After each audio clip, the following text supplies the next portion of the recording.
কিছুদিন আগেই সোশ্যাল মিডিয়ায় একটি ডিমের রেসিপি নিয়ে বেশ হইচই পড়ে গিয়েছিল। পড়বেই বা না কেন, টক মিষ্টি ঝাল স্বাদের সস সাথে মশলা ও চাটনি দেয়া ডিম যেন মুখে পানি চলে আসে। হ্যালো ভিউয়ার্স, আসসালামু আলাইকুম। তৈরি করে দেখাচ্ছি ডিম মামার সেই ভাইরাল ডিম রেসিপি। নিয়েছি তেলে ভাজা 3টা শুকনা মরিচ, হাত দিয়ে ভেঙে গুঁড়ো করে নিয়েছি। আর নিয়েছি ছোট সাইজের একটা পেঁয়াজ, কিউব করে কেটে নিয়েছি পরিমাণ মতো ধনিয়া পাতা কুচি, মিডিয়াম সাইজের একটা শসার অর্ধেক এভাবে কুচি করে কেটে নিয়েছি, মিডিয়াম সাইজের একটা টমেটোর অর্ধেক কিউব করে কেটে নিয়েছি, 2টা কাঁচামরিচ কুচি করে কেটে নিয়েছি। এবার হাত দিয়ে সবকিছু একসাথে ভালোভাবে মেখে নিচ্ছি। আপনারা চাইলে এখানকার সব উপকরণের পরিমাণ কম বেশি করে নিতে পারবেন। দিয়ে দিচ্ছি 1/4 চা চামচ বিট লবণ, 2 টেবিল চামচ টমেটো সস,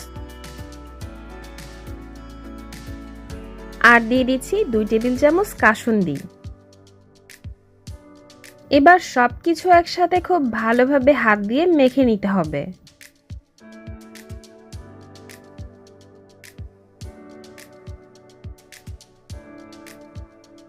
এখানে আমি 4টা ডিম সিদ্ধ করে নিয়েছি। সিদ্ধ ডিম এভাবে মাছ বরাবর কিছুটা কেটে নিচ্ছি। এমনভাবে কাটবেন যেন পুরোপুরি আলাদা হয়ে না যায়।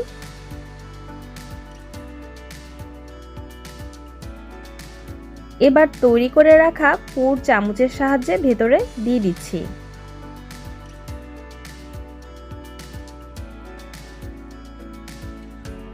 এবার উপরে দিয়ে দিন তেঁতুলের চাটনি।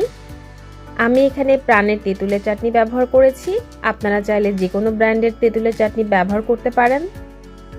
তৈরি হয়ে গেল টক ঝাল মিষ্টি ডিমের সেই ভাইরাল ডিম রেসিপি।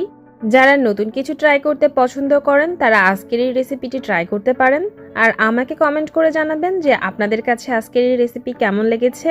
রেসিপি ভালো লাগলে অবশ্যই লাইক, কমেন্ট এবং সাবস্ক্রাইব করতে ভুলবেন না। সবাই ভালো থাকুন, সুস্থ থাকুন, নিরাপদে থাকুন। আল্লাহ হাফেজ।